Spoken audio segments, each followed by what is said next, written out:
자, 그러면 챕터 2를 시작하겠습니다. 챕터 2는 Statistical Learning인데요.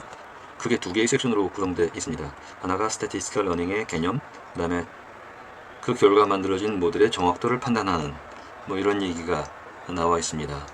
자, 그래서 2.1부터 보도록 하죠. 자, 2.1에서는 Statistical Learning이라는 것이 무엇이냐를 설명하고 있는데요. 먼저 몇 가지 예제를 보여주고 있습니다. 크게 두 개의 데이터셋으로 설명을 하고 있는데요. 하나가 애드버타이징 데이터셋입니다. 그래서 TV, 라디오, 뉴스페이퍼 각 매체에 예산 집행을 했을 때 매출에 어떤 영향을 주겠는가 하는 점을 예측하는 그런 모델입니다. 자, 또 다른 하나는 교육의 기간에 따라서 수입액이 어떻게 달라지는지 하는 점들이고, 그런 것들을 플러팅한 다음에 거기에 대한 추정선을 지금 잡아놓고 있습니다. 자, 그리고 왼쪽 아래 그림에서는 독립변수가 두 개일 때 그때는 종속변수가 평면으로 나오는 그런 모습을 보여주고 있죠. 물론 이제 독립변수가 3개 이상이 되면 가상 공간이 되기 때문에 직접 우리가 그림으로 그릴 수는 없습니다만 뭐 얼마든지 우리가 유추할 수 있는 그런 내용이 되겠습니다. 자, 2.1.1에서는 그래서 왜 우리가 f를 추정하느냐 뭐 이런 얘기가 나와 있습니다. 여기서 f는 당연히 이제 펑션을 얘기하는 것이고요. 이때 펑션은 모델이라고 볼 것입니다. 우리가 statistical learning 또는 machine learning이라고 얘기할 때는 결국 우리가 갖고 있는 데이터를 가지고 어떤 모델을 만들고 이 모델을 통해서 새로운 입력 데이터가 들어와서 어떤 결과를 예측하기 위한 것이죠. 자, 이때 이 모델 그것은 이제 f라고 표현한 것이고요. 그 모델을 예측함에 있어서 그 두 가지 관점을 설명하고 있습니다. 하나는 단순 예측이고요. 다른 하나가 어떤 변수와의 관계 이런 것들을 이제 추론해 나가는 뭐 이런 목적의 것 크게 두 개의 목적으로 나눠서 얘기하고 있는데요. 현실에서는 혼용되고 있습니다만 이제 엄밀하게 두 개로 나눠서 이제 얘기를 시작하고 있습니다. 먼저 프레딕션에서 보시면은 y hat 즉 추정값은 x라는 입력 변수를 우리가 추정한 어떤 모델이요 f hat라고 표현했습니다. 일반적으로 우리가 hat로 표시를 하면 estimate 또는 estimated 뭐 이런 의미이기 때문에 여기서 f hat란 앞에서 본 것처럼 데이터를 갖고 있을 때 이 데이터로부터 만들어진 모델, 이 모델 추정 모델을 f hat라고 표현했겠죠. 그래서 여기다가 이제 x라는 입력 변수를 주었을 때 그 결과값이 나올 것이다 하는 점입니다. 자, 그런데 그러면 y hat는 우리 모델에 의해서 추정되는 값이고요. y는 원래 갖고 있는 데이터, 우리가 갖고 있는 데이터셋에 있는 값, 이제 그것을 정답이라고 본다면 그 정답과 우리 모델에 의한 추정값, 이것 사이의 편차, 이제 이것들을 보겠다는 겁니다. 그래서 여기서는 즉 expectation, 기대값을 얘기하고 있습니다. y-y hat의 제곱의 기대값. 제곱을 하는 이유는 그냥 단순 뺄셈을 했을 때 항상 이제 잔차 최소화이기 때문에 플러스 마이너스 제로가 돼서 이제 상쇄가 되기 때문에 그렇겠죠. 자, 그래서 이 수식을 풀어보면 expectation of f of x요. f of x는 원래 우리가 갖고 있는 데이터에서 우리는 알지 못하지만 무언가 정답이 되는 모델 뭐 이것일 겁니다. 플러스 엡실론이 있습니다. 이 엡실론은 어떤 정답이 되는 모델이 있다고 하더라도 그런 미지의 정답의 모델에서도 설명되지 못한 어떤 편차 뭐 이런 것을 얘기하죠. 무슨 의미냐면 예컨대 측정의 요를 있을 수 있고 또는 실제 현실 세계에서 담고 있는 종속 변수와 독립 변수 사이에 어떤 부조와 불일치 뭐 이런 것들이 있을 겁니다. 그것을 이제 엡실론이라고 표현을 했죠. 자, 그래서 y-y hat는 y 즉 f of x 플러스 엡실론 이게 이제 y고요. 그다음에 y hat는 f hat of x입니다.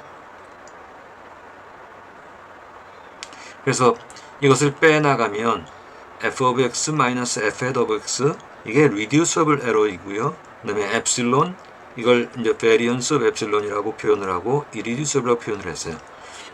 뭐 당연하겠죠.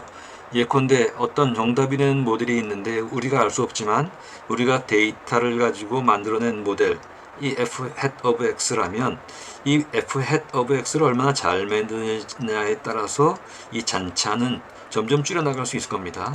하지만 아무리 좋은 모델을 만들어도 해소할 수 없는 어떤 편차가 있을 거예요. 이 부분을 이제 irreducible error라고 얘기를 한 겁니다. 뒤에 얘기가 계속되겠지만 우리의 노력은 reducible error를 낮추는 노력이어야 되고요. irreducible error는 어쩔 수 없는 것이기 때문에 그것조차 낮추려고 한다면 이 부작용이 있을 수 있다는 뭐 그런 얘기로 이어질 겁니다. 자, 다른 한편에서는 인퍼런스라는 개념을 따로 내세우고 있습니다. 이 부분은 예측도 중요하지만 어떤 경우에는 단순 예측의 문제가 아니라 어떤 관계성 이런 것을 이제 알아보고 싶을 때 이것을 이제 인퍼런스 내지는 추론이라고 여기서 표현을 했고요. 뭐 이런 것들 크게 두 개의 목적이 있다. 하나는 단순 예측이 있고 다른 하나는 변수와의 관계. 이 변수와의 관계는 독립변수와 독립변수의 관계일 수도 있고 독립변수와 종속변수의 관계일 수도 있겠죠. 이런 두 개의 목적을 갖고 우리는 F를 추정하게 된다 라는 얘기입니다. 자, 그리고 이어서 하는 얘기가 선형 모델의 경우에는 이해하기가 쉽다, 즉 해석하기가 쉽지만 예측력이 떨어질 수 있고, 반면에 넌리니어 모델, 비선형 모델은 정확하긴 하지만 해석에 어려움을 겪을 수가 있다. 이것도 생각해보면 지극히 단순한 얘기입니다.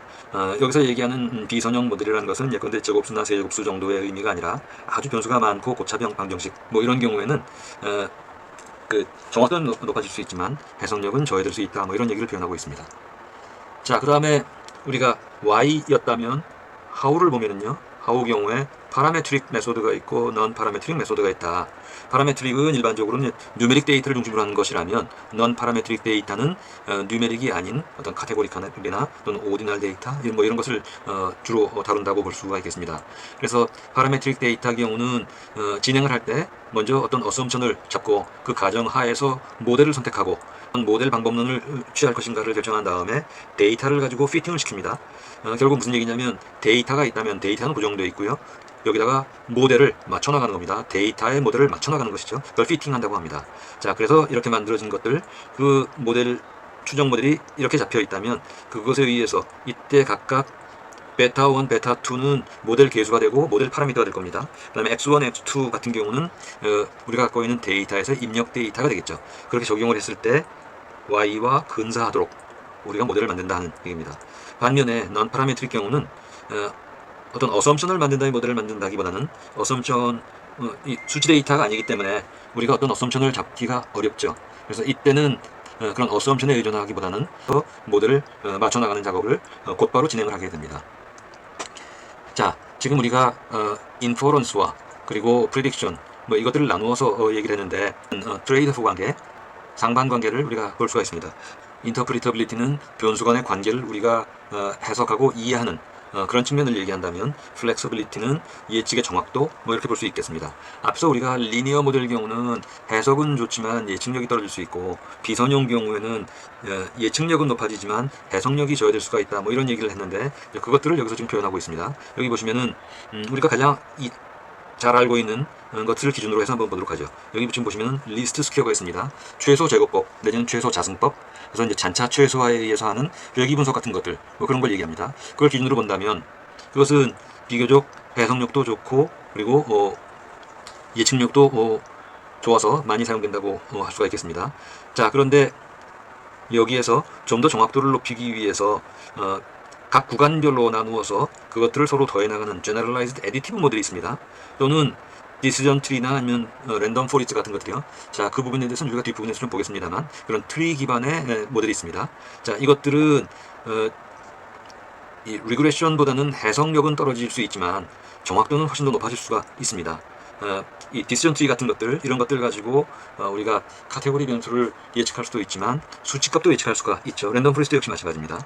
자, 여기서 한 걸음 더 나아간 것이 앙상블 모델로서의 배깅이나 부스팅 모델이 있습니다. 자, 그리고 한 걸음 더 나아가면 서포트 벡터 머신이라든지 딥러닝 같은 것들이요. 이런 것들은 앞의 모델보다 훨씬 더 개선되었다고 볼 수가 있습니다. 반면에 배깅, 부스팅, 또 서포트 벡터 머신은 물론이거니와 딥러닝은 마찬가지입니다. 이 모델로 가면은요, 보통 그 모델 개수 내지는 모델 파라미터가 수백 개, 수천 개부터 수십억 개까지, 오늘날 예컨대 생성 모델 같은 경우는 파라미터를 수십억 개, 뭐 50억 개, 뭐 이렇게 수많은 파라미터를 이용하는 경우가 많습니다. 따라서 어떤 변수에 어떤 개수값들이 이 결과 변수에 영향을 주는지를 우리가 이해하기 굉장히 어렵습니다. 이제 거꾸로 한번 보시죠. 리스트 스퀘어, 잔차 최소화에 의한 회귀 분석에서 한 걸음 더 나아가서요. 예컨대 라쏘라든지 서브셋 셀렉션 같은 것들은 베리어블 셀렉션을 통해서 변수의 개수를 줄여나가는 노력을 합니다. 예컨대 우리가 앞에서 본 것처럼 데이터가 있을 때 만약에 이 컬럼이 500개라고 한다면 리스트 스퀘어에 의한 경우에 일반적으로 이때 종속 변수 하나를 남겨두고 독립 변수 490개를 동원하는 경우가 일반적이죠. 그러나 그렇게 했을 때 전체 변수에서 어떤 변수가 어떤 영향을 주는지를 일일이 다 따져봐야 되기 때문에 또 이들 사이에 인터랙션이 있을 수도 있고요. 그래서 정확한 변수 간 관계를 알지 못하는 경우가 있습니다. 이에 대한 해결책으로 나온 것이 이제 라쏘 같은 경우는 이들 모델에 독립 변수가 많이 적용되지 않도록 일종의 페널티를 적용하는 그런 모델입니다. 그래서 예컨대 앞에서 본 것처럼 500개의 컬럼이 있을 때 하나의 종속 변수에 대해서 499개 대신에 라쏘를 통해서 예컨대 200개 또는 150개 또는 50개처럼 대폭 이 변수의 개수를 낮춰나가는 그런 노력을 하게 됩니다.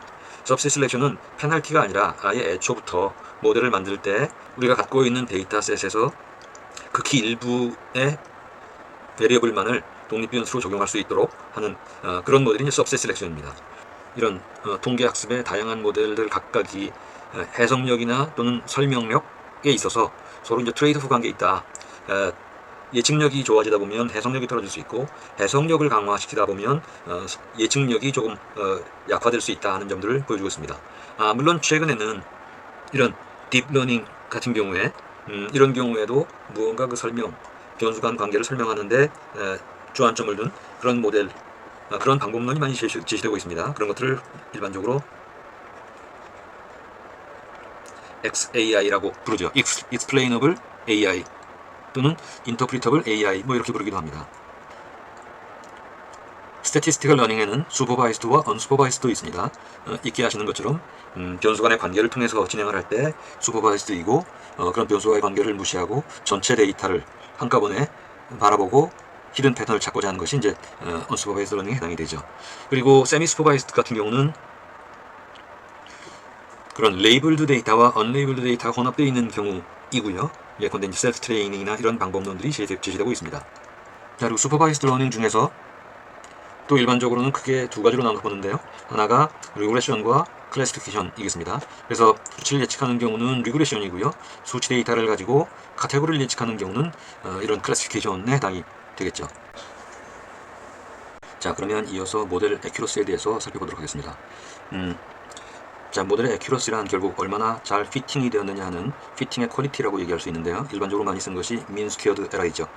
원래의 정답 대비 우리가 예측한 모델에 의거해서 모델에 적용된 결과치, 이들 사이 편차인데 각각의 항목을 더해준다는 얘기는 예컨대 데이터가 있고 컬럼이 50개 있고 데이터가 10,000개가 있다고 한다면 10,000개의 데이터에 대해서 각각 잔차 10,000개에 대한 각각의 항목의 잔차를 전체를 합산한 다음에 n분의 1로 나누어서 평균치, 잔차의 평균치를 계산하겠다는 얘기죠. 물론 이 경우에도 지금 전체 데이터, 예컨대 10,000개의 데이터를 모두 다 모델 구축에 동원시키기보다는 그 중에 일부분, 예컨대 5,000개 가지고 모델을 만들고 나머지 5,000개 가지고 그 모델이 얼마나 정확한지를 예측하는 뭐 이런 방식을 쓸 수 있을 겁니다. 앞에 것을 트레이닝 데이터라고 부르고 뒤에 것을 테스트 데이터라고 부르죠. 자, 어쨌든 우리가 민 스퀘어드를 계산해서 이걸 가지고 우리가 구축한 모델의 품질을 얼마나 정확한지를 평가할 수 있을 겁니다. 테스트 데이터 가지고 평가를 한 다음에 그 평균을 내면 에버리지 성적이 되겠죠. 자, 그러면 MSE가 낮은 모델을 우리가 채택해야 되는데 그와 관련돼서 우리가 유념할 것이 피팅의 문제입니다. 피팅의 문제라는 것은 얼마나 잘 피팅을 시키느냐 하는 것인데 크게 두 가지 문제가 생기죠. 하나가 언더 피팅, 또 하나가 오버 피팅의 문제입니다. 그림을 보시면요, 축의값과 y 축의값에 대응되는 것들이 여기 지금 동그라미 표시로 나와 있습니다. 즉 각각의 데이터 아이템입니다. 이 데이터를 가지고 우리가 좋은 모델을 구축하려면 피팅을 시키는데 피팅된 결과가 몇 개가 있습니다. 하나가 직선 형태가 있습니다. 다른 하나가 아주 꾸불꾸불한 선이 있죠. 직선 형태로 되어 있는 모델이 대표적인 언더 피팅입니다. 언더 피팅이라는 건 피팅이 덜 되었다는 것이고요. 그만큼 제대로 성숙하지 못한 모델이라고 얘기할 수 있습니다. 반면에 이렇게 꾸불꾸불한 모델은 오버피팅인데요. 즉 피팅이 너무 심하게 되었다는 얘기죠. 둘 다 문제가 있습니다. 언더피팅은 이 데이터를 정확하게 예측할 수 있는 모델 이라고 할 수 없고요. 잔차도 굉장히 큽니다. 반면에 오버피팅 경우는 잔차는 굉장히 작아졌지만 대신에 어떤 문제가 있냐 하면 일반화가 결여되어 있죠. 극단적인 경우는 여기 지금 보이는 것처럼 우리가 가지고 있는 데이터, 모델 구축에 동원된 데이터를 서로 연결시키는 형태가 될 겁니다. 아주 복잡한 모델이고 잔차는 적어지지만 대신에 어떤 문제가 있냐 하면 새로운 X축의 값이 왔을 때 Y축의 값을 정확하게 예측할 수 있는 그런 일반성을 가지고 있느냐, 그렇지 못하다는 얘기죠. 다른 측면에서 한번 보죠. 여기 지금 보시면 오른쪽 그림에 보시면 X축이 플렉서빌리티입니다. 플렉서빌리티란 모델의 복잡도를 얘기를 합니다. 앞에서 본 것처럼 예컨대 컬럼이 50개 있고 그 다음에 데이터가 10,000개가 있다고 치죠. 그럼 컬럼이 50개이면 50개 중에 1개의 변수가 종속 변수일 거고요. 나머지가 독립 변수일 겁니다. 독립 변수를 얼마나 많이 쓰느냐, 독립 변수를 있는 대로 다 쓰면, 즉 모델이 아주 복잡해지면 그만큼 모델 세분화가 되고 정교한 모델이 됩니다. 그만큼 트레이닝 데이터, 즉 모델 구축에 동원된 데이터, 트레이닝 데이터에 대한 MSE, 트레이닝 MSE는 점점 떨어지게 되죠. 하지만 테스트 데이터에 의해서 평가를 해보면 테스트 데이터에 의한 MSE는 일정 범위 이상으로 모델이 복잡해지면 오히려 에러가 점점 늘어나는 그런 현상이 있습니다. 즉 오른쪽의 그림은 왼쪽 그림과 정확히 일치되는데요. 지나치게 복잡해지면 트레이닝 에러는 낮아지지만 테스트 에러는 높아지게 되죠. 그렇다고 너무 단순할 경우는 트레이닝 에러나 테스트 에러나 모두 다 매우 크죠. 따라서 적정한 모델은 테스트 데이터에 의한 에러 레이트가 최저가 되는 2포인트, 예컨대 지금 현재의 이 데이터에서는 독립 변수가 예컨대 한 5개에서 6개 정도인 모델이 적정한 모델이다 하는 얘기입니다. 자, 이것을 좀 더 세분화시키면요, 정답과 우리 모델에 의해서 예측되는 값들 사이에 잔차 제곱의 기대값은 variance of epsilon이요. 이 부분은 앞서 우리가 봤던 irreducible error입니다. 와 reducible error 두 개로 구성이 되는데 reducible error는 variance와 bias로 구성된다는 겁니다. variance와 bias 부분은 우리가 머신러닝 그 인트로덕션을 볼 때 언급을 해서 우리가 다룬 적이 있습니다. 여기 지금 반복되는 내용이기 때문에 아주 작은 그림으로 표현했습니다만 바이어스도 작고 베리언스도 작을 때는 관역에 거의 일치한 모습을 보입니다. 반면에 바이어스는 크지만 베리언스가 낮다면 베리언스가 낮기 때문에 한 곳에 모여있긴 하지만 관역에서 좀 떨어져 있죠. 만약에 바이어스는 작은데 베리언스가 크다면 바이어스가 작기 때문에 모델 편향성은 작습니다. 그러나 굉장히 넓게 베리언스, 하이 베리언스에 의해서 굉장히 넓게 퍼져 있죠. 만약에 바이어스나 베리언스가 모두 다 크다면 바이어스가 크기 때문에 모델 편향성도 정확하게 관역에 일치하지 않고 여러 군데 퍼져 있고요. 베리언스에 의해서 그나마도 굉장히 널리 퍼져 있습니다. 말하자면 reducible error인 경우에도 그 내용을 보면 베리언스 항목과 바이어스 항목으로 나눌 수 있다는 얘기고요. 이때 각각의 데이터와 그것에 의해서 수정된 모델에 따라서 어떤 경우에는 베리언스가 크고 어떤 경우에는 바이어스가 커서요, 전체적으로 테스트 에러에 영향을 준다는 얘기입니다. 그 양상이 각각 데이터에 따라 다르다는 것인데요. 이 그림에 보시면은 각각 색깔별로 MSE, 바이어스, 베리언스가 나와 있습니다.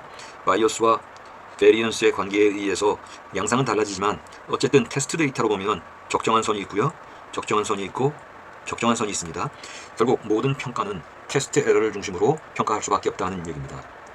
자, 앞에서는 리그레션을 봤다면 여기서는 클래시피케이션을 보고자 합니다.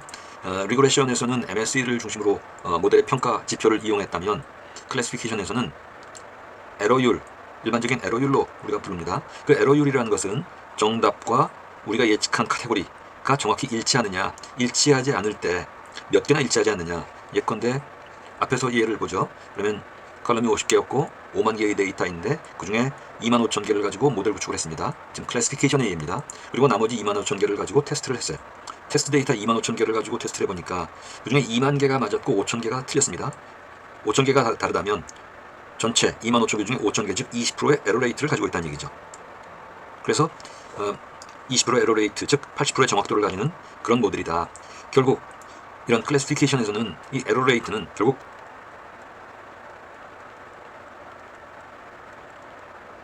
미스클래시피케이션이 몇 개냐에 따라서 에러 레이트가 결정된다고 할 수가 있겠습니다. 그리고 이때 실제로 클래시파이하는 그런 모델은 여러 가지 종류가 있는데요. 여기서는 지금 대표적으로 두 가지, 베이스 모델에 의할 때와 KNN에 의한 경우를 지금 나눠서 보고 있습니다. 둘 다 마찬가지입니다. 베이스 경우에도 얼마나 베이스 모델에 의해서 정확하게 예측하느냐, 오분류된 것들, 1-5분류 된 것들이 정확도이고요. 그런 것들을 BER, 즉 베이즈 에러 레이트라고 부릅니다. K는 경우도 얼마나 정확하게 예측을 했느냐에 대한 것이고요. 디스클래시피케이션 레이트가 에러율에 해당된다고 하겠습니다. 자, 근데 이 경우에도 마찬가지입니다. 앞에서 리그레션에서 MSE를 가지고 따졌다면 클래시피케이션 에러 레이트이지만 이 경우에도 모델 복잡도에 따라서 리듀스블 에러와 이리듀스블 에러의 양상이 거의 동일하게 나타나는 것들을 우리가 알 수가 있습니다. 예컨대 KN에서 K 값을 아주 작게 주면 아주 세분화된 것이죠. 자, 그러면 주어진 데이터에 설명되지만 일반성을 결여하게 되죠. K를 지나치게 큰 값을 주면 그러면 아주 밋밋한 모델이 되기 때문에 실제로 오분류된 항목들이 굉장히 많이 나오게 됩니다. K 값을 적정한 값을 택해야 된다 하는 얘기죠.